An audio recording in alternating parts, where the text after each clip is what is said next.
Norman Gortsby sat on a bench in the park, with his back to a strip of bush-planted sward fenced by the park railings, and the row fronting him across a wide stretch of Carriage Drive. Hyde Park Corner, with its rattle and hoot of traffic, lay immediately to his right. It was some 30 minutes past 6 on an early March evening, and dusk had fallen heavily over the scene, dusk mitigated by some faint moonlight and many street lamps. There was a wide emptiness over road and sidewalk, and yet there were many unconsidered figures moving silently through the half-light, or dotted unobtrusively on bench and chair, scarcely to be distinguished from the shadowed gloom in which they sat. The scene pleased Gortsby and harmonized with his present mood. Dusk, to his mind, was the hour of the defeated. Men and women who had fought and lost, who hid their fallen fortunes and dead hopes as far as possible from the scrutiny of the curious, came forth in this hour of gloaming, when their shabby clothes and bowed shoulders and unhappy eyes might pass unnoticed, or at any rate unrecognized. A king that is conquered must see strange looks, so bitter a thing is the heart of man. The wanderers in the dusk did not choose to have strange looks fasten on them, therefore they came out in this bad fashion, taking their pleasure sadly in a pleasure ground that had emptied of its rightful occupants. Beyond the sheltering screen of bushes and palings came a realm of brilliant lights and noisy, rushing traffic. A blazing, many-tiered stretch of windows shone through the dusk and almost dispersed it, marking the haunts of those other people who held their own in life's struggle, or, at any rate, had not had to admit failure. So Gortsby's imagination pictured things as he sat on his bench in the almost deserted walk. He was in the mood to count himself among the defeated. Money troubles did not press on him. Had he so wished, he could have strolled into the thoroughfares of light and noise, and taken his place among the jostling ranks of those who enjoyed prosperity or struggled for it. He had failed in a more subtle ambition, and for the moment he was heartsier and disillusionist, and not disinclined to take a certain cynical pleasure in observing and labeling his fellow wanderers as they went their ways in the dark stretches between the lamplights. On the bench by his side sat an elderly gentleman with a drooping air of defiance that was probably the remaining vestige of self-respect in an individual who had ceased to defy successfully anybody or anything. His clothes could scarcely be called shabby, at least they passed muster in the half-light, but one's imagination could not have pictured the wearer embarking on the purchase of a half-crown box of Ch. Ocolates or laying out 9 on a carnation buttonhole. He belonged unmistakably to that forlorn orchestra to whose piping no one dances. He was one of the world's lamenters who induce no responsive weeping. As he rose to go, Gortsby imagined him returning to a home circle where he was snubbed and of no account, or to some bleak lodging where his ability to pay a weekly bill was the beginning and end of the interest he inspired. His retreating figure vanished slowly into the shadows, and his place on the bench was taken almost immediately by a young man, fairly well dressed but scarcely more cheerful of mien than his predecessor. As if to emphasize the fact that the world went badly with him, the newcomer unburdened himself of an angry and very audible expletive as he flung himself into the seat. "You don't seem in a very good temper," said Gortsby, judging that he was expected to take due notice of the demonstration. The young man turned to him with a look of disarming frankness, which put him instantly on his guard. "You would be in a good temper if you were in the fix I am in," he said. "I've done the silliest thing I've ever done in my life." "Yes," said Gortsby dispassionately. "Came up this afternoon, meaning to stay at the Patagonian Hotel in Berkshire Square," continued the young man. "When I got there I found it had been pulled down some weeks ago and a cinema theater run up on the site. The taxi driver recommended me to another hotel some way off, and I went there. I just sent a letter to my people, giving them the address, and then I went out to buy some soap. I'd forgotten to pack any, and I hate using hotel soap.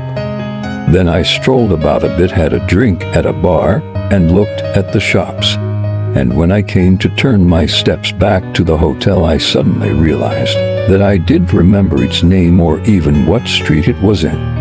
There's a nice predicament for a fellow who hasn't any friends or connections in London. Of course, I can wire to my people for the address, but they won't have got my letter tomorrow. Meantime, I'm without any money, came out with about a shilling on me, which went in buying the soap and getting the drink, and here I am wandering about with 2p in my pocket and nowhere to go for the night. There was an eloquent pause after the story had been told. I suppose you think I've spun you rather an impossible yarn, said the young man presently, with a suggestion of resentment in his voice.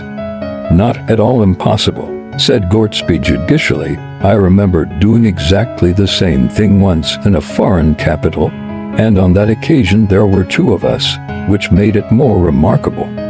Luckily we remembered that the hotel was on a sort of canal, and when we struck the canal we were able to find our way back to the hotel. The youth brightened at the reminiscence. In a foreign city, I wouldn't mind so much, he said. One could go to one's consul and get the requisite help from him. Here in one's own land one is far more derelict if one gets into a fix. Unless I can find some decent chap to swallow my story and lend me some money, I seem likely to spend the night on the embankment. I'm glad, anyhow, that you don't think the story outrageously improbable. He threw a good deal of warmth into the last remark, as though perhaps to indicate his hope that Gortsby did not fall far short of the requisite decency. Of course, said Gortsby slowly, the weak point of your story is that you can't produce the soap. The young man sat forward hurriedly, felt rapidly in the pockets of his overcoat, and then jumped to his feet. I must have lost it, he muttered angrily. To lose an hotel and a cake of soap on one afternoon suggests willful carelessness, said Gortsby, but the young man scarcely waited to hear the end of the remark. He flitted away down the path, his head held high, with an air of somewhat jaded jauntiness. It was a pity, mused Gortsby, that going out to get one's own soap was the one convincing touch in the whole story, and yet it was just that little detail that brought him to grief. If he had had the brilliant forethought to provide himself with a cake of soap, wrapped and sealed with all the solicitude of the chemist's counter, he would have been a genius in his particular line. In his particular line, genius certainly consists of an infinite capacity for taking precautions. With that reflection, Gortsby rose to go. As he did so, an exclamation of concern escaped him. Lying on the ground by the side of the bench was a small oval packet, wrapped and sealed with the solicitude of a chemist's counter. It could be nothing else but a cake of soap, and it had evidently fallen out of the youth's overcoat pocket when he flung himself down on the seat. In another moment Gortsby was scudding along the dusk-shrouded path in anxious quest for a youthful figure in a light overcoat. He had nearly given up the search when he caught sight of the object of his pursuit standing irresolutely on the border of the carriage drive, evidently uncertain whether to strike across the park or make for the bustling pavements of Knightsbridge. He turned round sharply with an air of defensive hostility when he found Gortsby hailing him. The important witness to the genuineness of your story has turned up, said Gortsby, holding out the cake of soap. It must have slid out of your overcoat pocket when you sat down on the seat. I saw it on the ground after you left.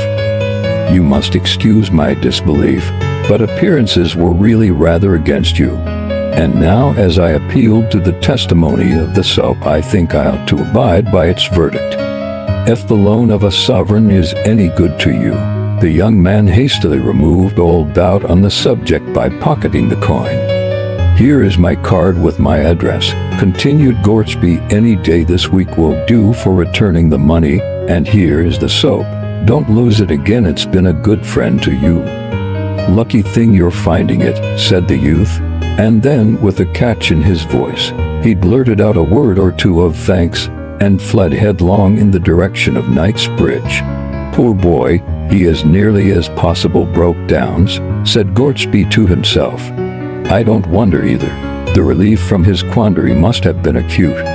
It's a lesson to me not to be too clever in judging by circumstances. As Gortsby retraced his steps past the seat where the little drama had taken place, he saw an elderly gentleman poking and peering beneath it and on all sides of it, and recognized his earlier fellow occupant. Have you lost anything, sir? He asked. Yes, sir, a cake of soap.